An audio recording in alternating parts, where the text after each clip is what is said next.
Have you ever seen a dog literally save a handler's life by stopping them suddenly as a car cuts them off while walking? Intelligent disobedience is the catch-all term for the concept that a handler gives a cue and the dog disregards that cue in order to keep the handler safe in a variety of situations. It can look like the dog is trying to make a better decision, or even like magic to those observing the handler and the dog working together. But what is really happening here, and how is it even trained? Hi, I'm Laura from Doggy U, and I'm a certified guide dog mobility instructor, service dog trainer, and trick trainer who's been training intelligent disobedience for nearly a decade and a half now. Intelligent disobedience is more accurately defined as when an environmental or physical cue supersedes the handler's given cue. For this reason, I prefer to call this behavior superseding cues. That is that the environmental cue is stronger for the dog than the handler's verbal or physical cue, and thus supersedes the handler's cue. The dog is trained to disregard the handler cue and instead follow the environmental cue when those particular situations arise, thus keeping the handler safe. I also think that calling this intelligent disobedience doesn't give enough credit to the precise training and proofing that is required to train this type of complex behavior. The dog isn't being disobedient, but instead they're following a complex set of rules that says, when cued X, do this behavior in the absence of a certain stimuli, but do this behavior when certain stimuli is present. So let's look at some examples of intelligent disobedience or superseding cues in the guide dog industry where a dog is responsible for handler safety while navigating the environment. But before we do that, if you're enjoying this video, do me a favor and head on down and boop that like button. Doing so lets others find this channel as well as lets me know that you want more videos like this. Alright, back to instances where we might train superseding cues. Traffic training. This is one of the most commonly cited examples. In this situation, the handler asks the dog to cross a street using the forward cue, and the dog refuses to move forward due to the car driving into the handler's path. This prevents the handler from getting struck by an oncoming car. Platform work. The handler asks the dog to walk towards a platform edge using the forward cue without knowing that there's a drop-off ahead. The dog instead steps in front of the handler and directs them to the right, cutting across their body to block the platform and then moving them away from the open platform so that the handler doesn't fall off. Stair training and refusals. Stairs can be a major fall hazard. In these scenarios, the dog is taught to refuse forward movement at a staircase when the handler asks, unless the handler has indicated that it is a set of stairs by putting their foot on the first step of the staircase.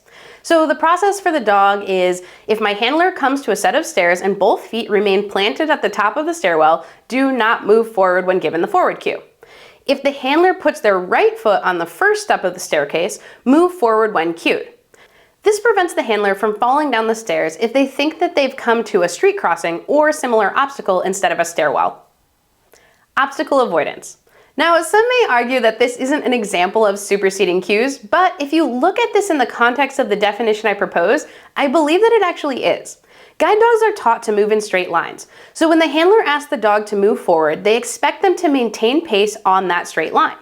If there's an obstacle in the path, such as an overhead obstacle like a tree branch or a hole in the sidewalk or other impediment, the dog is taught to disregard the move forward in a straight line cue and instead halt or direct the handler around the object so that the handler doesn't come in contact with the obstacle, even if the handler insists that the dog continue to move forward. In fact, there was actually an instance where a guide dog had halted for an obstacle in the path and had absolutely refused to move forward. The handler eventually decided to turn around and go home. He brought his wife out to the route to see what was going on, and it turns out the obstacle in the path was an alligator. This is a great example of why this type of training can be so important. And while these are guide dog specific examples, superseding cues happen all the time with other types of service dogs as well. Technically, any time that you ask a dog to maintain a position like the stay or heel, and the dog then alerts to a medical event, the dog is disregarding the previous cue of stay in favor of the new environmental or body cue that they're supposed to respond to. Here's an example of my own dog in a down stay. She's taught to maintain this down stay until released. However, when my leg starts bouncing, she's taught that that is the most important cue in the environment, and she should override previous cues to perform her chin rest behavior and stop the bouncing. This is the same case when we're talking about any type of medical alert, like a diabetic alert or an alert to an impending seizure. If you've asked the dog to do one thing, and they've disregarded performing that behavior because another environmental cue is present, that cue was superseded. In most cases, we also have to train resilience to continue the alert or behavior through the handler's insistence that they perform that verbally cued behavior. So for instance, if the handler believes that they're at a crossing and not at a stairwell, the dog must continue to stay planted and not move forward at the top of that stairwell, despite their handler urging them forward until the conditions for moving forward at the stairwell are met. So for instance, the handler putting their right foot down on the first step, and now the criteria for the dog is met to move forward down the staircase. This is the same for alerts. Many times a dog will alert to a situation such as a spike in heart rate or a drop in blood pressure, and the handler will ignore the dog. The dog then must continue to alert and sometimes escalate that alert until the handler responds.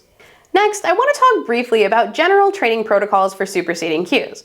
Some of this will need to be adapted slightly depending on the handler cue, setup, or the environmental situation.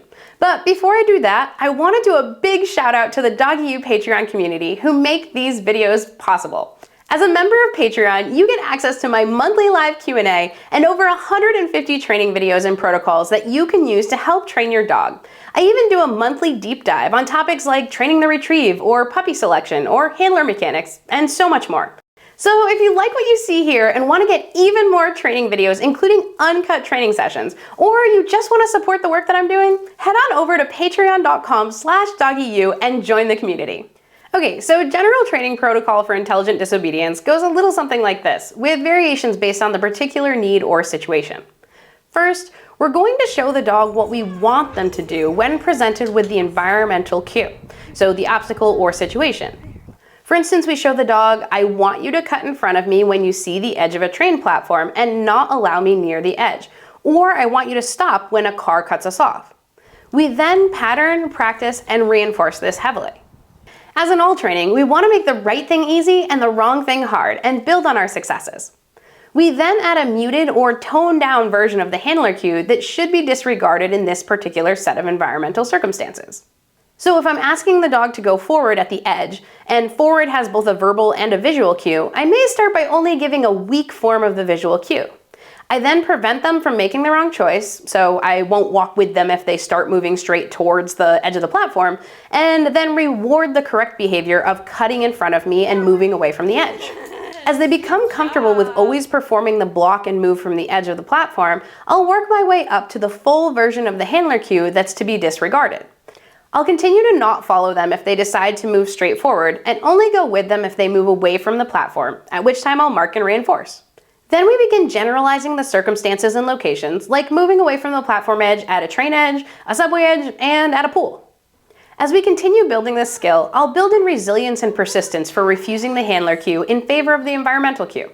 I'll also introduce natural consequences, like bumping into an obstacle if the dog doesn't stop or avoid it.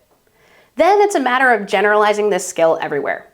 Remember that dogs don't generalize well, so I may have to do an abbreviated form of this training protocol from the beginning at 5 to 10 different locations before the dog understands that they're going to perform this behavior everywhere. Generalizing and proofing can definitely be the most time-consuming part, and we want to build up the dog's confidence so that they know just what to do in the presence of certain stimuli in a variety of circumstances. And if you're wondering how you might apply this to alerts and interruption tasks, I'll be talking more and giving video examples of superseding cue training and its application to behavior interruptions and alerts in my new course, aptly named Service Dog Behavior Interruptions and Alerts. If you haven't already signed up for my newsletter, definitely do so now at doggyu.com, as I'll be having a pre-sale and a huge discount for this course starting in just a few weeks, along with an even bigger discount for my Patreon members. And if you're watching this in the future, the course might already be out, so check out the website. Alright y'all, if you found this video interesting, you'll probably find this one pretty darn interesting too, so you should click on it now.